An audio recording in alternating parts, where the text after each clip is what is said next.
এখন বাজে 7:36, কিন্তু তার আধা ঘন্টা পর আমার ক্লায়েন্ট এসেছিলো আর সেটা ভিডিও করা হয়নি।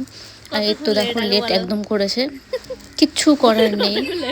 যদিও আমার সেদিন কোনো কাজ ছিল না, একটাই ব্রাইড ছিল, কিন্তু তাও ব্রাইডকে রিকোয়েস্ট করবো প্লিজ টাইমে বসো, টাইমে বসো।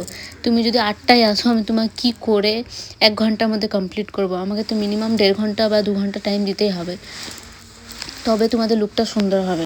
আর সেইটুকুটাও টাইম তোমরা দাও না, তার মধ্যে তোমরা তাড়াহুড়ো করতে লাগো যে তাড়াতাড়ি করো।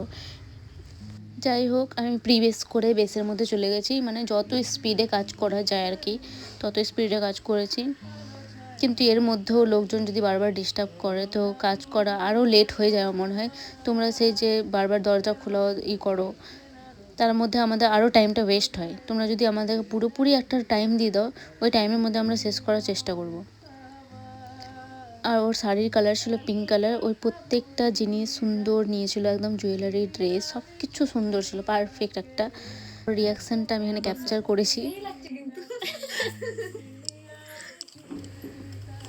আর প্রত্যেক ক্লায়েন্টকে বলবো তোমরা প্লিজ নিজেদের জুয়েলারি বা কিছু সাজেশন দরকার হয় অবশ্যই কনসাল্ট করো আমার সাথে, আমরা সাজেস্ট করে দেবো কোনটা বেস্ট তোমাদের জন্য হবে। আর ওই চেয়েছিলো চুল একদমই ফোলাবে না, একদম পেতে করবে, যেহেতু ওর সিসপাট্টি লাগানো ছিল। আর এটা ফাইনাল লুক, কেমন লাগছে? যত তাড়াহুড়োতে কাজ করা যায়